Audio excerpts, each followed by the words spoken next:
All right, here we go. It's another live edition. Welcome to the Sports Rush. I am Brett Rump. Glad to be coming to you on YouTube and Facebook.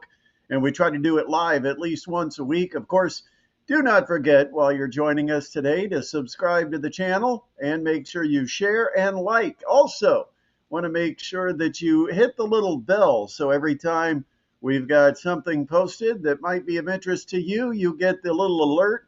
And of course, subscribing absolutely free. It's not going to cost you anything. There's no commitment, no contract, no solicitation, nothing going on other than the fact that it helps us on our end to build this channel. And I know that's probably what you want to do. You want to help us build our channel.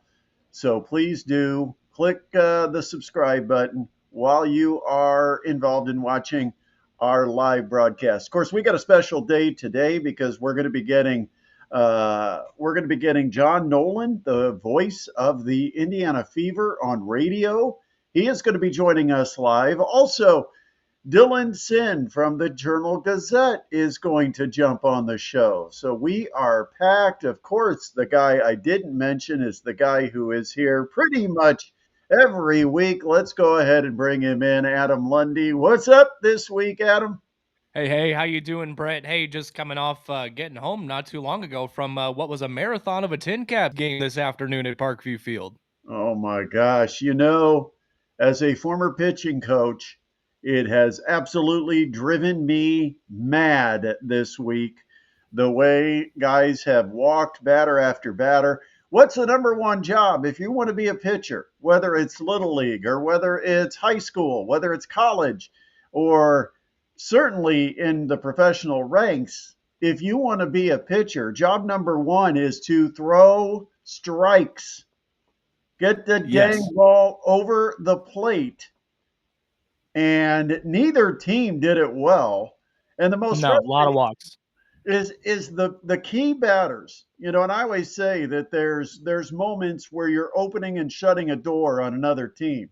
One of the ways you're opening the door is when you're walking a number 9 batter to start an inning when you've got a multiple run lead. You're up 2, 3, 4 runs, and you walk the number 9 batter to start an inning. You're just asking for that guy to score. You're setting the table for the other team. You're giving them momentum. And baseball's a game that often is carried by momentum. And how many times did we see it today? It was so frustrating. It's been a crazy week at the ballpark as far as throwing strikes. And I'm not going to blame the heat. That's no excuse. It's just mental focus. It's repetition and doing the work in the bullpen to be prepared when you go out there to pound the zone with strikes. And that game ended up wild today. 8-7, Tin Caps held on to get the win. Somehow, with only 3 hits in the ball game, the Tin Caps score 8 runs and beat Great Lakes, who by the way had 10 hits. What a game! Absolutely bonkers. This whole series was kind of bonkers. I mean, two shutouts for the Tin Caps, but then we have some offensive explosions like today with some really just shoddy pitching. I'm gonna say, not gonna call anybody out, of course, but just some shoddy pitching. A little bit of lack of control, like you said, and those walks they add up, and they'll kill you in the long run because, like you said, we see a grand slam, and all of a sudden the momentum is entirely on the other team's side. So I'm glad they pulled out the win. The Ethan Long sacrifice fly in the eighth pull out, absolutely huge. Yeah, the Tin Caps had a 7-1 lead in that game I think it was the seventh inning, and then ended up 7-6 after a grand slam. After there was a walk hit by pitch and a walk to load the bases, and then you have to throw a strike, so you groove one, and a guy drives it out of the park. Just yeah, like you say, it was shoddy pitching. It was just bad. And I think the Padres are going to have some decisions to make as far as how personnel is handled.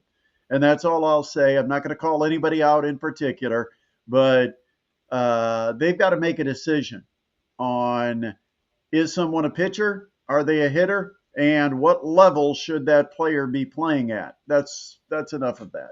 All right. Don't want to get in trouble. I'm not doing this to get in trouble, create No, controversy. but it was I'm not pretty here to get you in trouble either. it's pretty obvious to anybody who saw the game what was going on. All right. Um, but once again, we've got the voice of the Fever, John Nolan, joining us. Dylan Sinn is going to join us.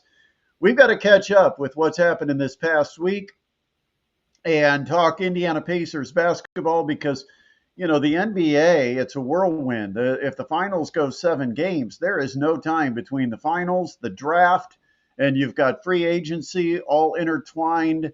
It's a very busy week for the Indiana Pacers. They do end up with 2 second round picks, but I don't think that's the big story. The big story is obviously they lost game 7. They lost Tyrese Halliburton. Looks like a successful surgery to repair that torn Achilles. But since we only do shows once a week, it's been a week since we've had a chance to talk about this. So Tyrese Halliburton is probably going to miss all of next season. How do you handle that if you're the Pacers? Do you continue to put your foot on the gas and try to put a team out there that you believe can compete for a championship? Do you accept your fate, which Rick Carlisle kind of alluded to when he joined the fan morning show down in Indianapolis? And it looks like at this point, the Indiana Pacers want to keep their foot on the gas. They want to continue to ride this momentum. They want to try to continue to compete for championships and figure out how to make this team look every bit what it looked like this year without Tyrese Halliburton being a part of it. And so that's where we're at. I guess the questions: what decisions have to be made, and which ones should be made first? Miles Turner, let's start there. Is he a necessary piece, and should the Pacers go into that luxury tax area by, I don't know if they call it the first level, the first tier, whatever, of the salary cap before you get to what is essentially a hard cap? I mean, you can go over with a guy like Miles Turner, but you're going to have to pay almost double whatever you're paying him. And the number that I'm hearing is that the Pacers are willing to put $35 million a year on the table. I'm like, for what? That's a lot of cash per rebound or per block shot or per choke job that you get in the finals. He was non-existent in the finals. He is not. I've said this for years. He's not the kind of player that you can count on to carry you to a championship. He will ride you to a championship, but he's not going to carry you to one. That was never more evident than what we saw against Oklahoma City. I say if you can make the right deal, or if you feel like you can let Miles go, sign a free agent's contract somewhere else. If you don't have the money, don't pay him. Don't overextend just because you feel like you've got to have Miles Turner. Pay him a fair price, a very team friendly deal.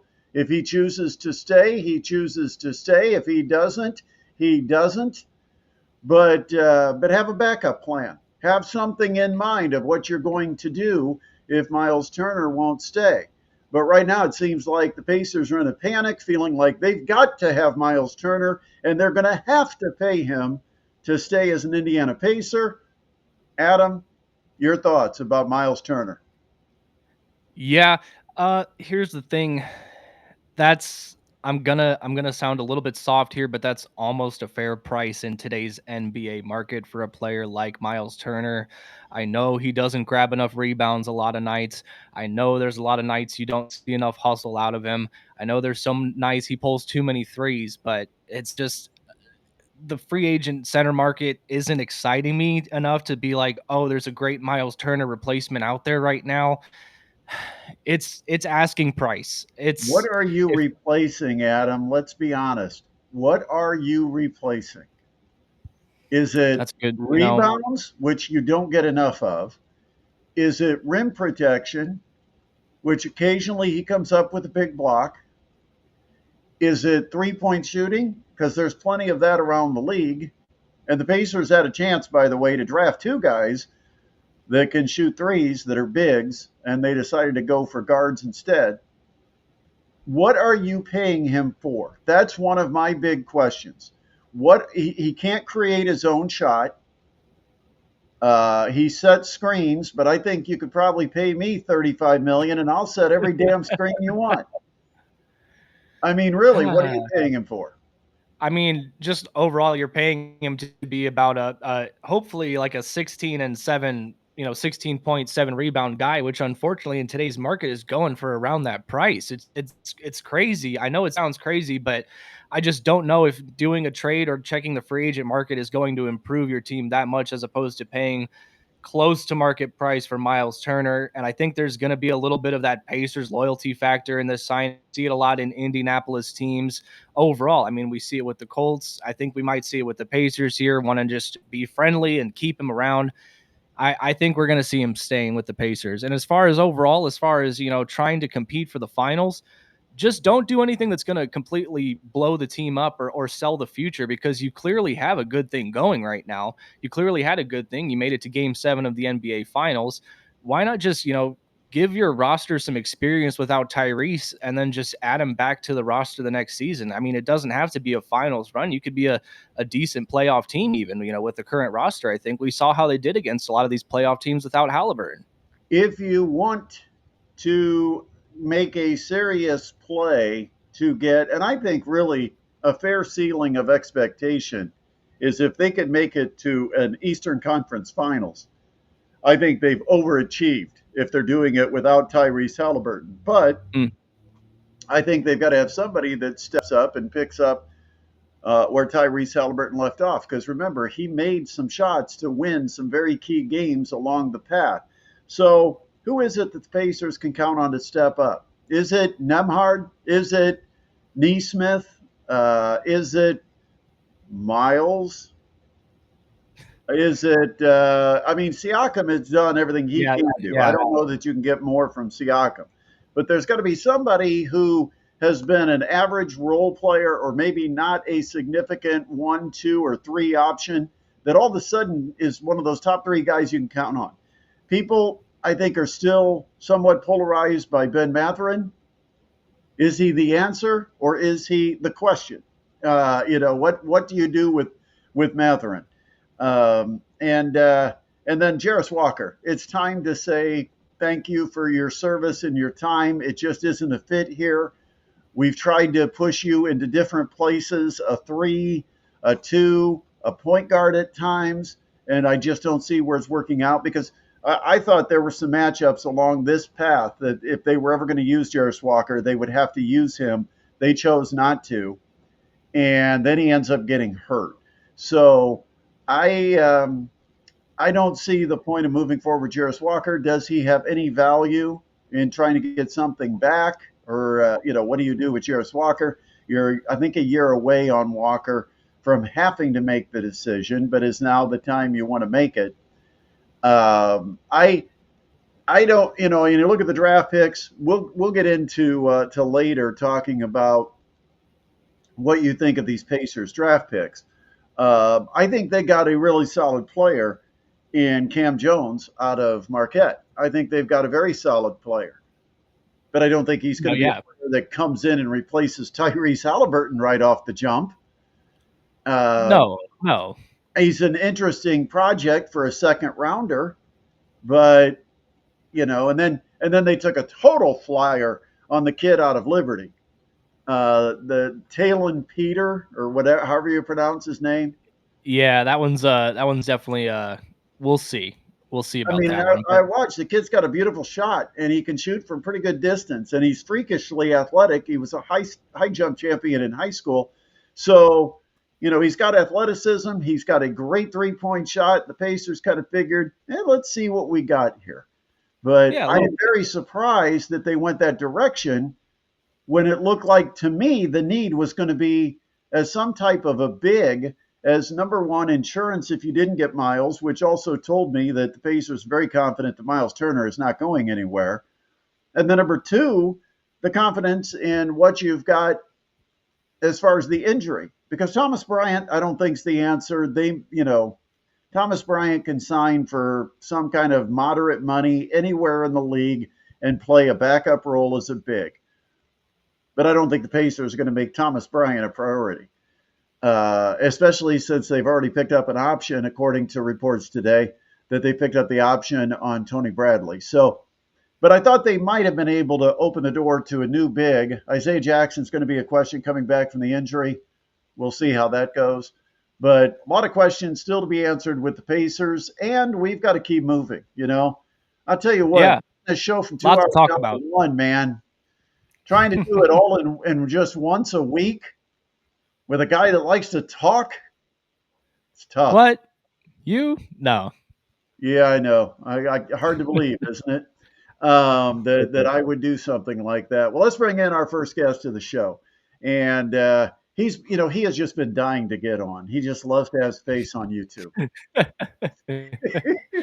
and so let's This bring guy. him in. There he is. Look at that. What a beautiful face. He had so much. He had so much to this show. It's Dylan Sinn for the Journal Gazette. He covers almost every sport. I mean, you can probably go almost any direction with Dylan. Today he was out at the ballpark. You weren't actually on assignment today, were you, or were you not? I was taking photos today. I was a Journal Gazette photographer today while our own Victoria Jacobson covered the game. So we were all over the Wow, place today. That's wow, awesome. taking photo. Now, do you have any photos you like really proud of? Did you get any? Did you get any good photos of a walk? It was a little tough. The action wasn't as intense today as it might otherwise be, but I did get one of Cole Papillon kind of pumping his fist at the end of the eighth inning when he got out of that jam. So I am proud with my output, and I will have a photo in the paper tomorrow. So thumbs up on that. I am a jack of all trades. Well, Let's my go. point with Peplum is he's got the gas. He can throw the fastball. If he can locate it and get ahead of hitters, it sets up the slider. He's not had the slider from what I've seen of him this year. He just hasn't had the natural feel for it. He's been trying to find it. Sometimes over breaking it, sometimes leaving it flat. All of a sudden, something clicked in that inning where all of a sudden the slider showed up. And I'll tell you what, if you get Paplum with the slider working, he's going to be a tough guy at the end of that bullpen. Yeah, absolutely, and you could kind of see it just fall into place. One, he walked the first hitter he faced, which was I think with a third or fourth walk of the inning, and then he immediately got a ground ball to first, and that seemed to settle him down a little bit. He gets the two strikeouts with the bases loaded to preserve the 1-run lead, and both of those had slider heavy usage in those at bats, and he got a lot of swings and misses because it was a really good pitch for him today. So, Dylan, you wrote a column on a new recruit coming to Purdue Fort Wayne. And this guy has been, and I joked on the description for this video that he is kind of the secret weapon because very few people know about him. He's not listed on a lot of the prospect boards. He's actually a 3-year pro out of Israel. And I don't think anybody even had him on the radar that he was coming to America to play college basketball. I found out about him 4 or 5 weeks ago, probably, when I was told, that he's a guy that's being represented by John Konchar's agent, and there may be a connection with Purdue Fort Wayne because of that. And so I kind of started following the guy and thinking, okay, is this serious? Well, then I saw some power conference teams like Iowa, and you mentioned Stanford in your column. Some of the bigger programs that apparently were in play, but the situation in Fort Wayne kind of matched what he was looking for. First of all, tell me what you know about the player. What type of player is he? And what's his reason after 3 years of pro ball in Israel to decide now's the time to go to America? I am going to America. Why is it now? And what type of game is he bringing to the States and specifically to Purdue Fort Wayne?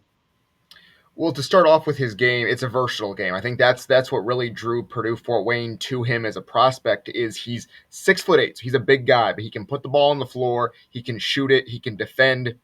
They said maybe probably 2 through 4, maybe even 5 on occasion. He's strong. He's developed because he's 21 years old already. So he's coming over here with some experience. And so what John Kaufman told me was that they've had to go small the last couple of years, playing Anthony Roberts at 6'4" at the 4 spot, right? Like they want to be a little bit bigger, and so their defense can fly around a little bit and create more of those turnovers with their length. And this is a guy who has some length, and so they think he's going to be a guy who can really help them with his versatility play multiple positions, give them options to fill in the roster around him, and be a really key player for this team. This is not a guy that they expect to be like, oh, he's a project who might pan out in 3 years. They expect him to be a really important piece this year. And for him, he said 3 years in Israel, he was the quote unquote discovery of the year in the top Israeli division this past season. So he has a pedigree a little bit. And so I asked him why college basketball, why now? And first of all, his mom played college basketball. She played at Miami of Florida. And so he knows what it's like to come to the United States and play and the experience you can have here. And secondly, he said he wanted to play a different style. He said it's a different style of basketball here, and he also wants to get bigger and stronger physically. He thinks that's going to help him down the road, and he has heard that in the United States, the trainers are the best in the world. And so that's what he is coming here for. He wants to play in March Madness, which he's seen on Instagram, and he's very excited about it. He wants to be a part of just college basketball as a whole. He wants to get an education. He's majoring in business. And so it was kind of a combination of factors that brought him over here. And Purdue Fort Wayne did a good job recruiting him, and they think he's going to be a really important piece of their team next season. Well, it's interesting because after spending the last couple of seasons as one of the smallest teams in all of Division I basketball, all of a sudden the Mastodons are bringing in all this length. You know, they've got the kid coming in from St. Bonaventure. They've got the kid coming in now from Israel. They're both roughly 6'9". They both are perimeter style players. They're versatile, though. In a mid-major, they can play the five. It'd be kind of a stretch five type position. The Mastodons, of course, lost Eric Mulder to Iowa State, so they've got that void, but they're bringing back D'Lo, and they've got with D'Angelo Elise, for those of you that don't know D'Lo. And so, and then they've still got Max Nelson. He's still in the program, and we saw quite a bit of him in the starting 4 spot. So it is kind of an interesting mix as far as the roster goes. But let's get to Yuval Levin. I know Levin is how you say Levin. Yuval, I think, is how you say his first name. Yuval is correct, yes. Okay. He had an interesting path to get here, and it's not just about a map from Israel to the United States. It's about the timing of the situation, what's currently going on in Israel.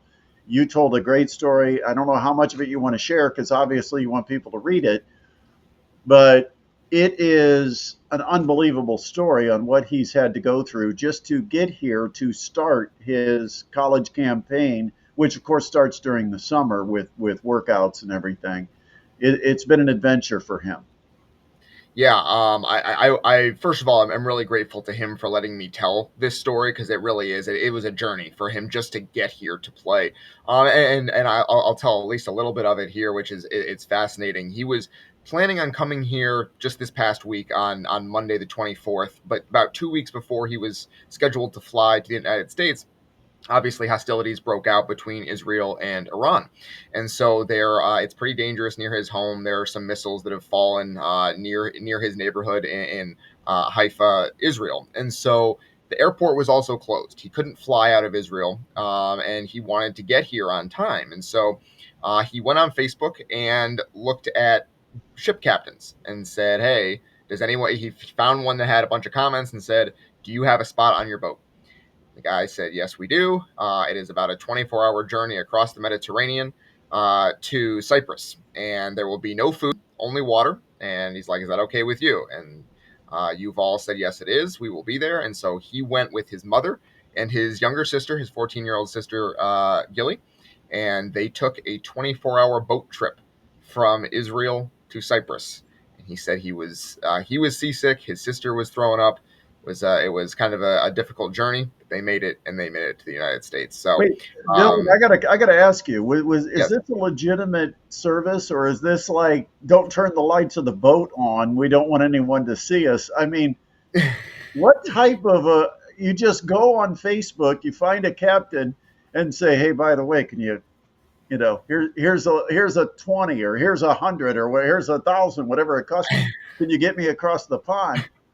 what type of I mean, was this legitimate, or did he That have to kind of that that is a pilot his way? That is a great question that I frankly did not press him on, and maybe I should have. It's one of those things that's maybe a don't ask, and maybe because you don't want to know the answer situation. The But guy's it is, advertising on in a Facebook group chat. yes, So I mean, yes. you wonder is how legit is this?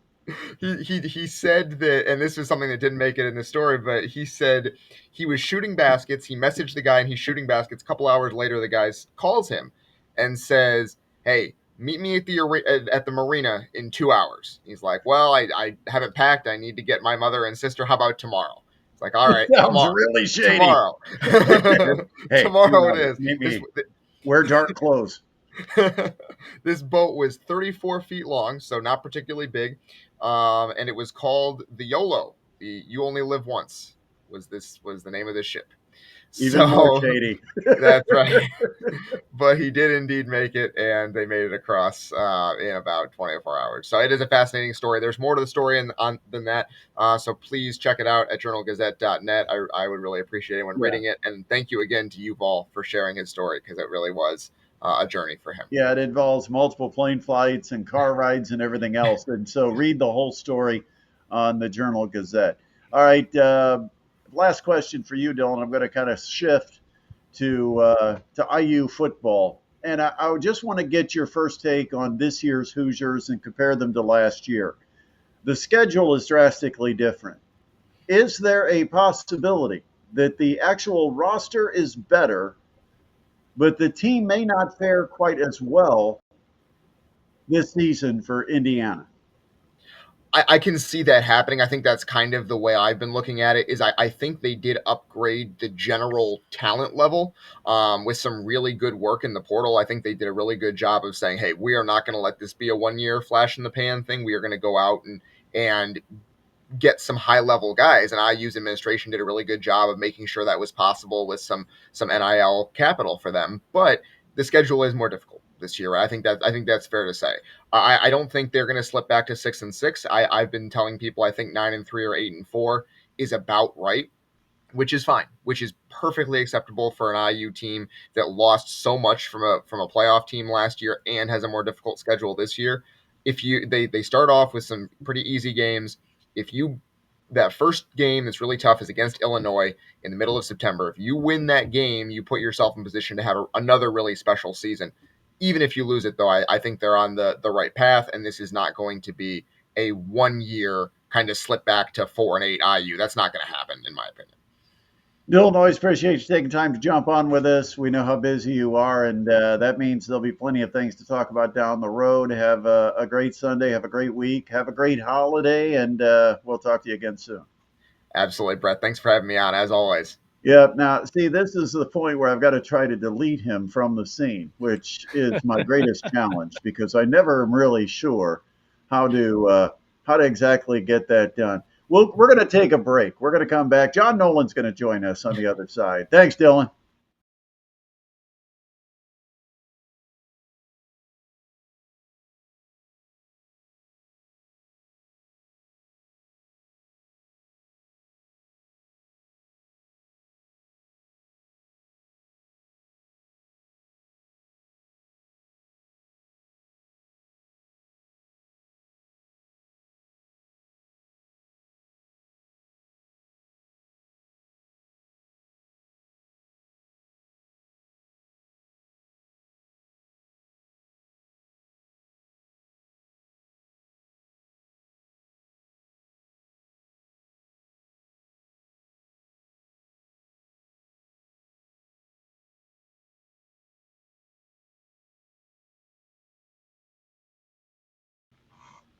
Okay, welcome back. We are recording our live show, so thank you for joining us on YouTube and Facebook. And if you happen to be watching the show, you can always leave a comment. Also, we want you to make sure to subscribe to this channel, like, share, and by the way, Adam, we've got a question for you that came in for our buddy Rick Longsworth. He says, Yeah. "What does Adam think of his Knicks contacting Dawn Staley about their head coaching job?" Yeah, interesting, inquirement. I think it's more of just Knicks casting a wide net in their coaching search. You can always get information from a lot of different minds. I don't see it happening. It would be probably one of the most historic hires, if not the most historic head coaching hire in the NBA. It would also mean her leaving a storied program that still wants her there for the foreseeable future, and I think she's very happy where she's at now. So I don't see it happening. Me personally, I would like to see Taylor Jenkins as the head coach out of the Well, options that are available. as you notice, we came back with a new face in box number 3, John Nolan. We know him here in Fort Wayne. He's had Mad Ants play-by-play. He's been the play-by-play for the Dons on ESPN Plus, ESPN3. He has, of course, been the voice behind Tin Caps Baseball for many years. Now he wears the hat of the radio play-by-play voice of the Indiana Fever and Caitlin Clark when available. John, welcome. Hey guys, yeah, it's nice to be with you. I've got to be honest. I know you were talking about that Tin Caps game this afternoon. Today was probably one of those days where I didn't miss being at the ballpark too much. 90 plus degrees and walks galore. But that said, I do miss a good Tin Caps victory. Okay, John, I'll ask you the question we asked Adam because you weren't on when the question came in. As a New Jersey guy, you've certainly got your fill of New York Knicks basketball. Seems like the Knicks didn't really have a clear plan on what to do with replacing Tom Thibodeau. So here they are, still searching for options. What do you think about the story that the Knicks are reaching out to Dawn Staley? Yeah, and honestly, just following this casually here as a fan, I think your assessment though does seem to ring true that they didn't have a plan. A week or two ago, just rattling through current NBA coaches and being denied permission one after another. I mean, I think Adam could be onto something with a few of the recent successful NBA coaches between Taylor Jenkins and Mike Malone. I mean, well, with what Don Staley has accomplished, I wouldn't question her ability to lead an NBA team. She's that respected across the sport, but some of it does feel like at this point they're just trying to now get a positive PR story out there, maybe after bad PR after bad PR with the embarrassment of not being able to land a coach here at this point. So, John, let's go back. You had the opportunity, and I don't know exactly how it came about or when it came about, but it did seem like things happened. Once they started happening, they happened rather quickly in becoming the original radio voice. Well, I guess it isn't fully original. I think they had some games on radio years ago, so I guess I can't give you that title. I will give you the new radio voice as the Fever returned to radio of the Indiana Fever. I almost feel like you're the voice of Caitlin Clark and professional basketball right now. It's got to be quite an honor, but how did it all happen? Yeah, super grateful for this opportunity with the Fever. Like you said, earlier in their franchise's history, they did have games on radio. As a matter of fact, Chris Teneri, who I know is a friend of the Sports Rush and currently the TV voice of the Pacers on FanDuel Sports Network, Indiana. He was one of the voices to call Fever basketball on the radio previously. But in any case, yeah, needless to say, the Fever as an organization, the WNBA as a league are really just growing like at an unprecedented level like never before. And so excited to have a chance to be along for the ride here. And no question when Caitlin is healthy, having the chance to watch her in action is pretty special. And even that said, even some of these games where she's been out hurt, it's still been a really entertaining team to cover. And the crowds, the fans have been amazing. So, hopefully more health and more winning going forward. This team has gotten media coverage for just about everything. It's had to have been, I don't want to say a circus, because I don't think it's because of mismanagement or because of the craziness of firing a coach without having a list of qualified candidates ready to go, which we talked about. But there's been on-court antics, off-court, and I mean, there's all types of stuff going on with this team. I want to start with kind of your observations of what happened with the Connecticut Sun. Caitlin Clark, obviously, took a finger. Whether it's intentional or not, that's up to your own opinion, I think. But clearly, Marina Mabry kind of decked her. How did you ever get that all explained and sorted out? What was the final result of all that? Because I don't think the officials ever got a firm grasp of what really happened on the court. And I really am not sure what happened and if it happened correctly once the WNBA actually sorted out fines, penalties. I think there was one of the fouls was upgraded, I believe. So Yeah, what was the situation?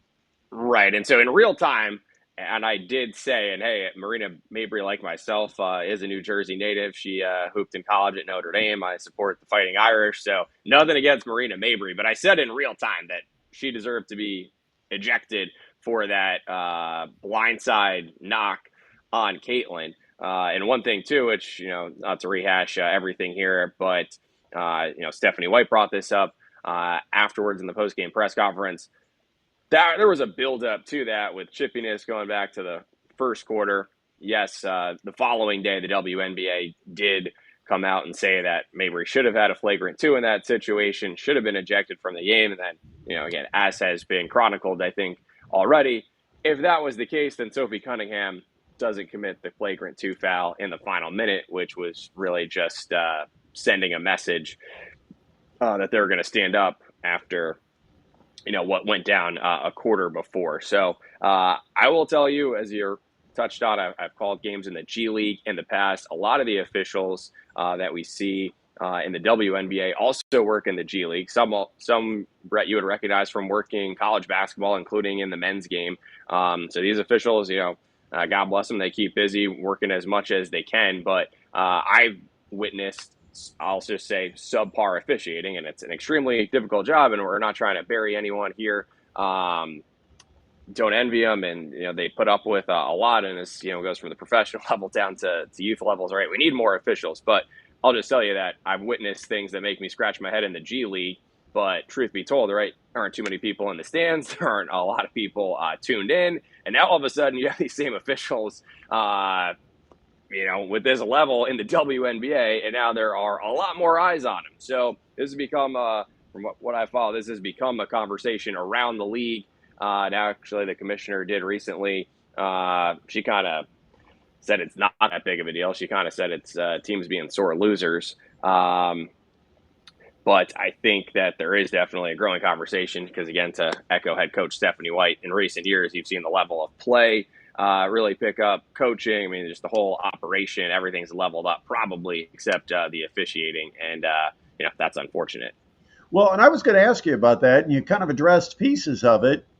Is there a WNBA officials union, or are these all just independent, show up and do a few games? Like the NBA, I can go online and I can look at officials that are actual NBA referees that get assigned to do every NBA game. What's the situation with the WNBA? How does it compare? Yeah, I need to fully educate myself better, but I know one difference is that NBA officials are considered, I believe, full-time employees, whereas WNBA officials don't have that full-time status. Again, there's certainly a symbiotic relationship because you have not only officials going back and forth between the WNBA and the G League, but then some of these officials also get called up to work NBA games. So, I mean, they're part of the NBA officials family, but some of the nuances there I wouldn't be able to fully speak to. There's some things I'd love you to speak to that you probably can't, and I probably understand why, but I'm going to try anyway. DeWanna Bonner leaves the team, takes personal time away from the team, and then it comes out after a couple of weeks that she is not returning to the Fever. I looked at it, and I mentioned this in one of my short videos, that I feel like it's maybe a combination of she wasn't playing as well as maybe both sides expected, her and the Fever, that she wasn't starting anymore, and she might have been dealing with some homesickness. Last year, her and I don't know if it's if she's married or if it's just a partner. Fiance, yeah. Fiance. They played together. And so they were spending time together in the same house. All of a sudden now they're not in the same house. And I thought, this may be nothing, and people want to make it something about Caitlin Clark and how the locker room's being led and how people don't like playing for Caitlin Clark and, all these stories that really have no basis. And so I guess my question to you is, what can you share about that situation? Yeah, I don't have a ton more than what's already been out there reported, but I certainly hear Fever fans who'd be frustrated by that situation because here you have a player who signed a $200,000 contract, and then just a few weeks into the season isn't happy with their role. And in any case, I think also, if just speaking from like the perspective of a Fever fan, the very first game of the season, DeWanna Bonner actually moved up to third all time in WNBA history in scoring, and she got an amazing standing ovation. And after the game, she said she was genuinely touched because she had never experienced such a moment like that before. 17,000 plus people there giving her flowers. So was thinking, okay, this is a great fit. She seems to understand her role as being a leader on this team with some up and coming stars like Caitlin and Aaliyah Boston and a star in her prime in Kelsey Mitchell, for instance. So it just was surprising to see the change relatively quickly. And I guess I was just also taken aback that reporting says she didn't love that, she lost her spot in the starting lineup. Brett, we hear this from Coach Kaufman all the time. I mean, not even to put too much stock into who's starting games. It's about, how are you playing to finish games? And Stephanie White is someone who has said that she's, open to adapting late game lineups based off of whoever's performing well. So it wasn't like to, rule her just to the end of the bench. And funny enough, she multiple times in her career won Sixth Player of the Year in the WNBA. So I guess I was naively thinking, oh, here's a role that she's thrived in before and could do so again. But in any case, not ideal, right? But now the Fever, after waiving DeWanna Bonner, opened up more cap space. So they're able to, like you touched on, bring back Ari McDonald. She's already been a real spark. And then they do now have the ability to add another player because they were due to salary cap limitations. And some of this stuff does get, kind of complex, but they were limited to not being able to have a 12th player in their roster because of the salary cap. Now they do have some flexibility, although there are currently international tournaments going on, and so it might be a wait and see until international play wraps up here shortly, and then they identify who they want to bring on. In-season trades seem almost impossible because of a tight salary cap. Teams just don't have the flexibility to be making a lot of in-season trades. So the idea that the Fever were going to be able to make a trade with a $200,000 a year player was almost naive to even think it could exist. Yeah. And especially, too, when, I'm not privy to the exact details, but the reporting is that DeWanna has identified Phoenix, where Alyssa Thomas is, and Atlanta, she's from the Southeast, as the places she wanted to go. So, yeah, already you only have 12 teams to potentially work with. And then of those two, the salary cap, like you said, just didn't fit. That's why I thought maybe homesickness might have been playing into this a little bit. All right, let's talk about the team and where this team stands.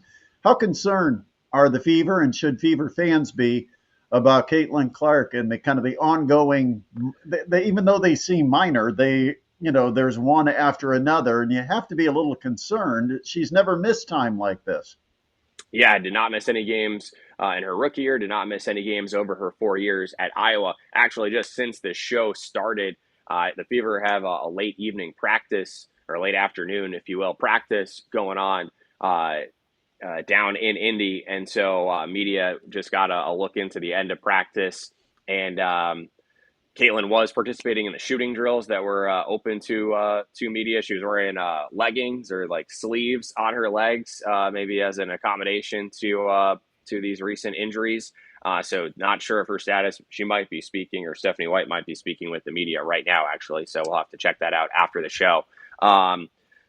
I know Stephanie White has described her as a quick healer. I mean, we saw her come back from the previous quad strain and had that electric moment against the New York Liberty where she made 3 threes in less than 40 seconds. So I think they are just leaning on the side of being conservative or erring on the side of caution because, the season goes into September.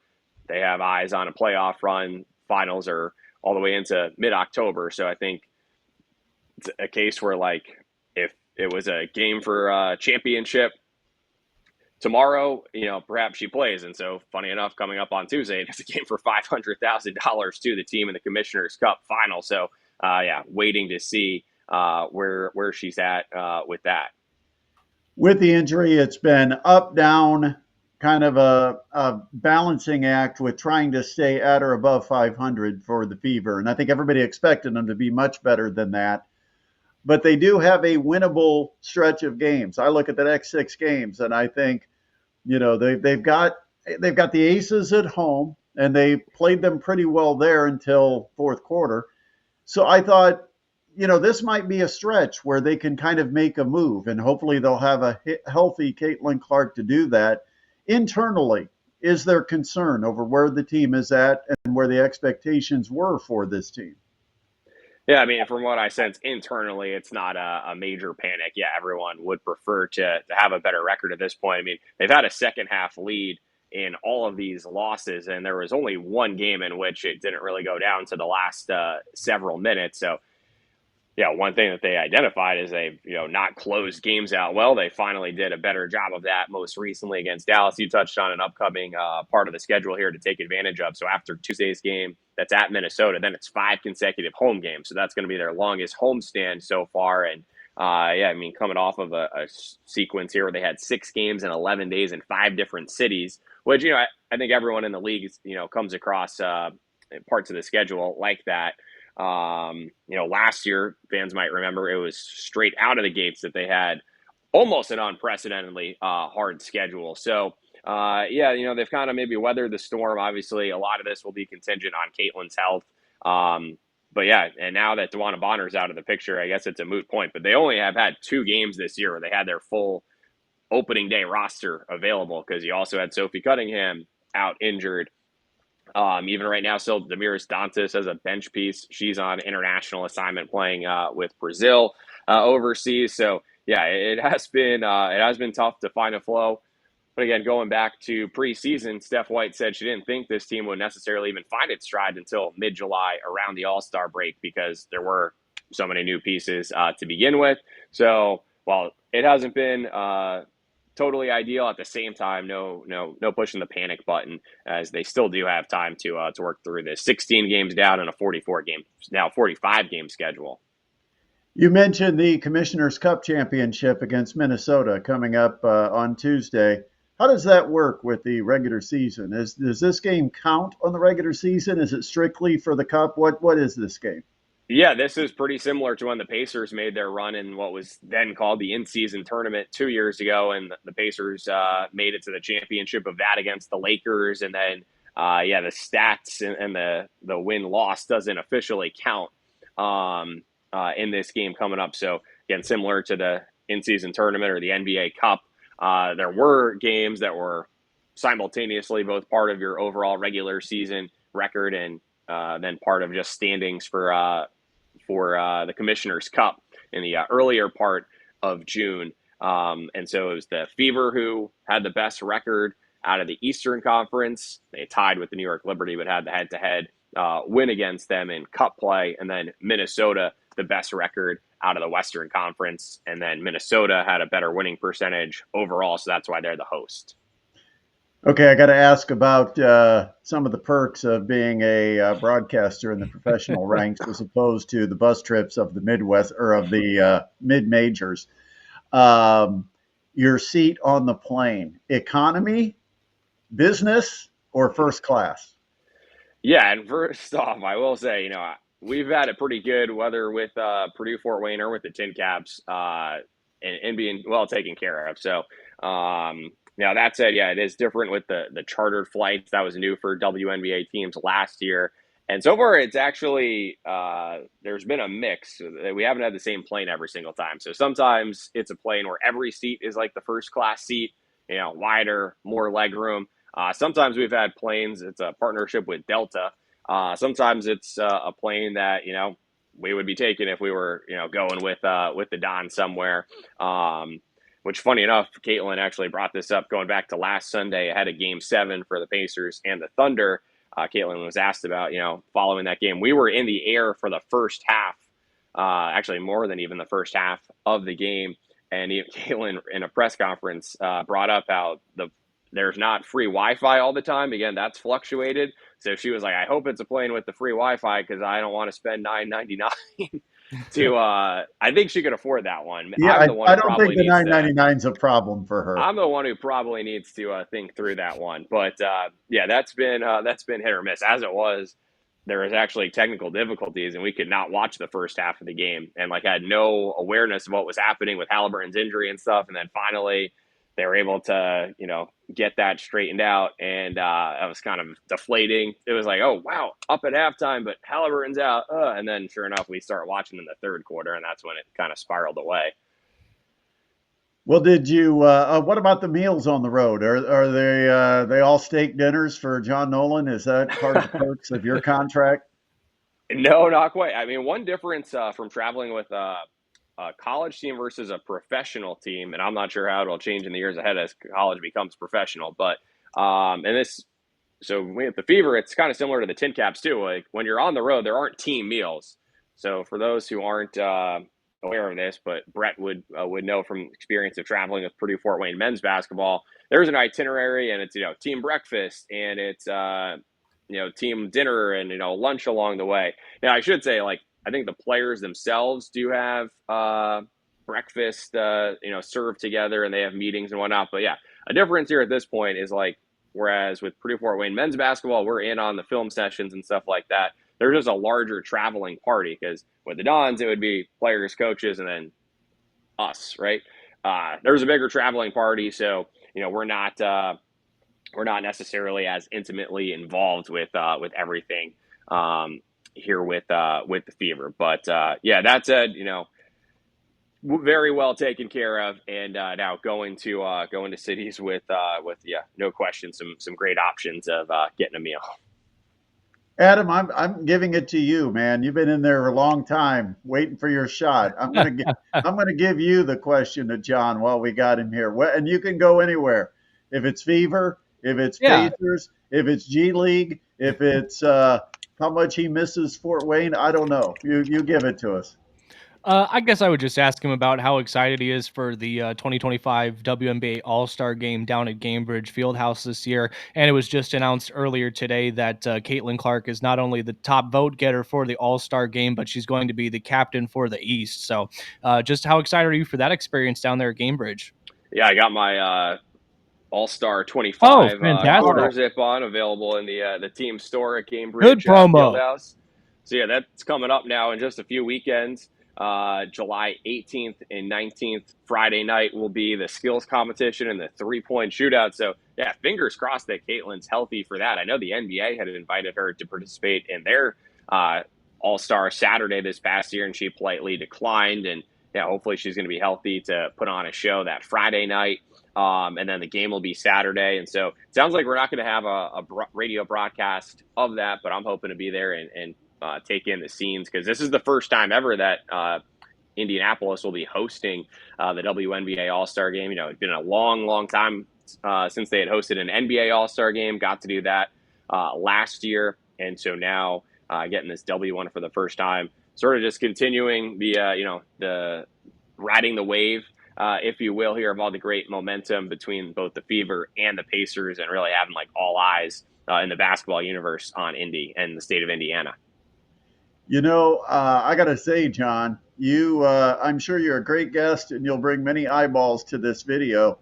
But if you've got any way to get us Sophie Cunningham, because she's right now the craze across social media.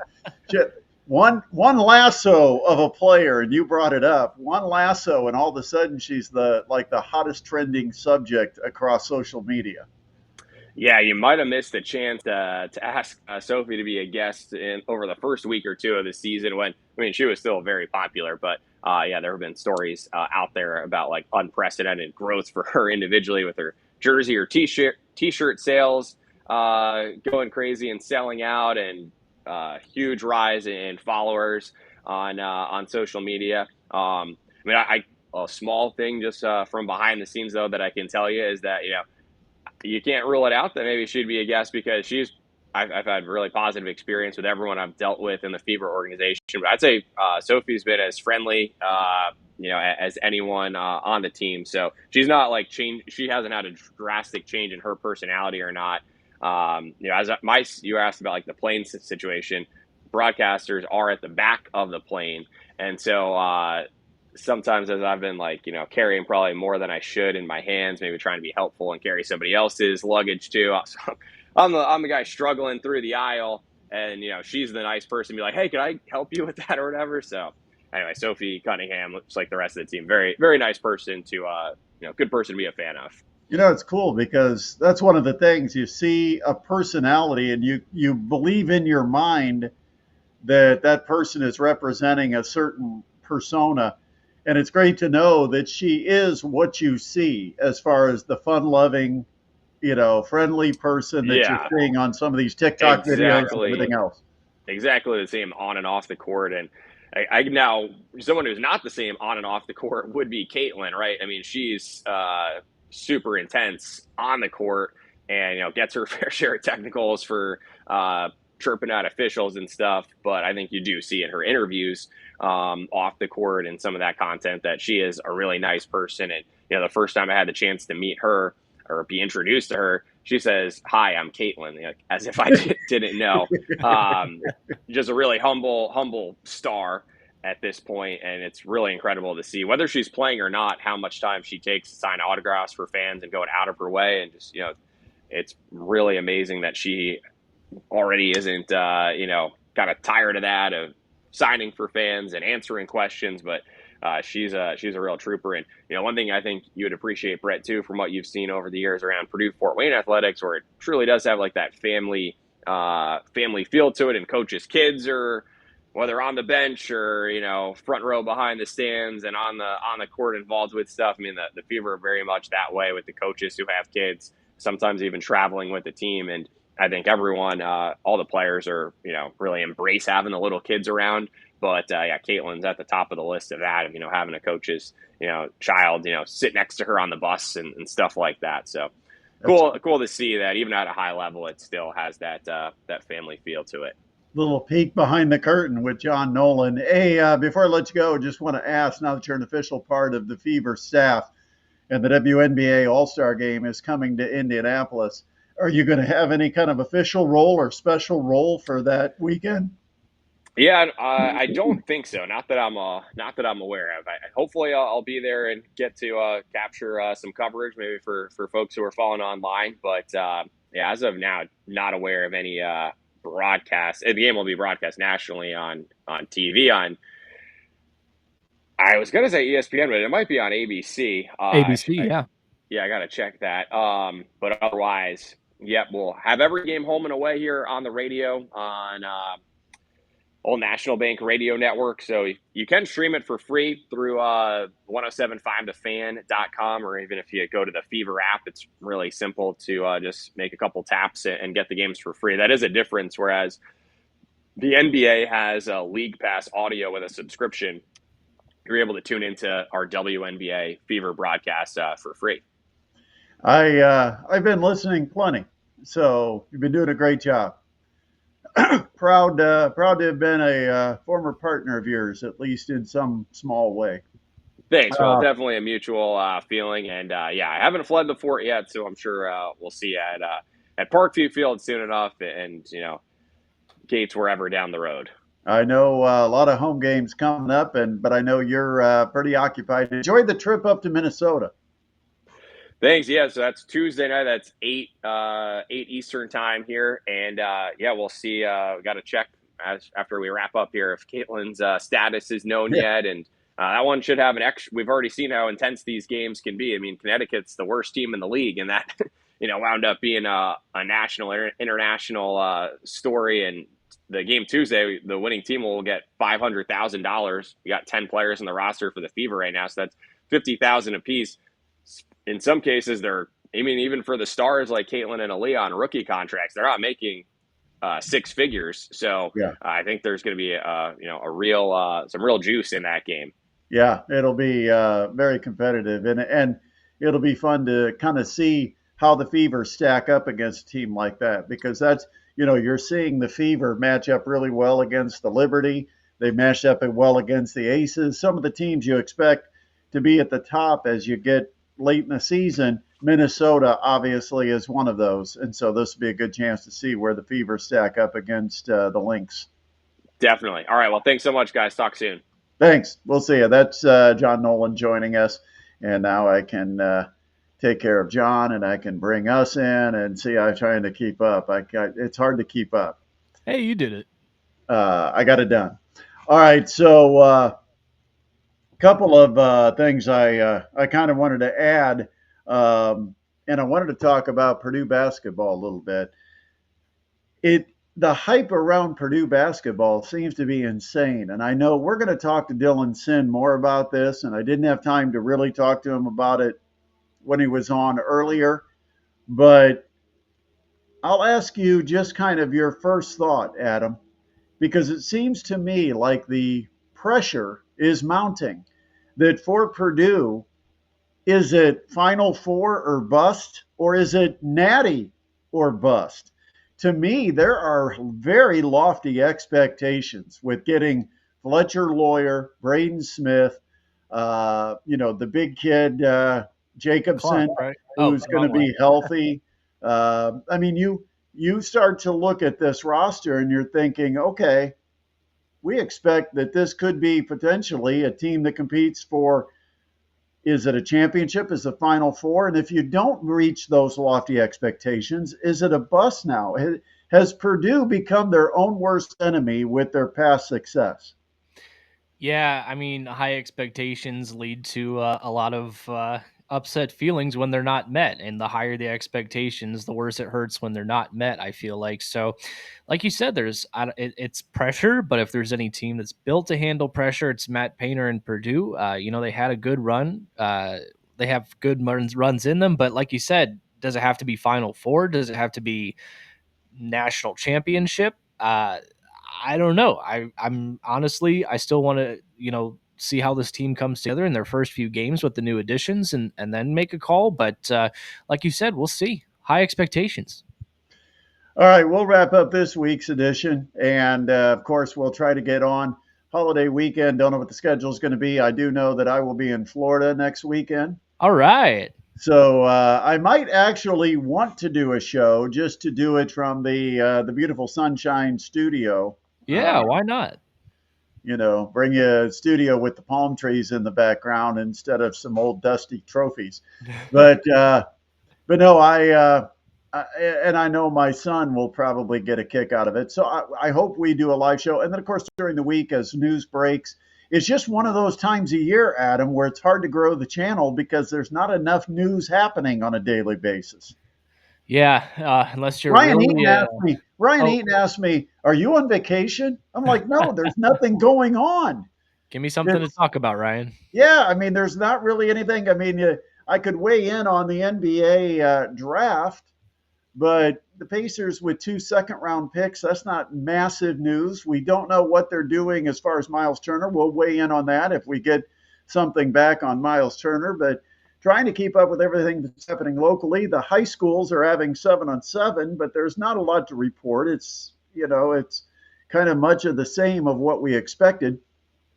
The Tin Caps, they had a nice week this week against Great Lakes. They won 4 of 6, but they got a couple of games kind of handed to them where they didn't necessarily play great baseball, or they weren't banging it out of the park left and right. They were just walking a lot, 16 times in that game Tuesday, and I think they had another dozen walks today. So, 3 hits and got 8 runs out of it and won the game 8-7 today. I mean, hey, you'll take them. They're 6-3, and right now they're in position to hold a playoff spot if the season were to end. So, yeah, but that level of play isn't going to get you a 4-2 series win over the better teams that you have to play. Right. You got to be more complete. You got to pitch better. You got to hit better, and we'll see where it goes. All right. Have a great week. We always appreciate you joining us. Don't forget, we want you to subscribe, like, share, and comment on the video. The live video will be archived, and the video will be saved and posted on the video section of our. And Adam, I guess, just decided he done. So it will be posted on our video section of the YouTube page. But for those of you on Facebook, make sure you share on Facebook. For those of you on YouTube, you can always share our channel, and we would certainly appreciate that. And if you subscribe, it's a real help. So please subscribe. Thanks again for watching. This has been the Sports Rush with Brett Rump. Join us again for another live show. Keep following us, whether you follow us on X, I am at Brett Rump Sports, or you can follow at Sports Rush 1380 to keep up with when we're going to have our live shows. Thanks, and have a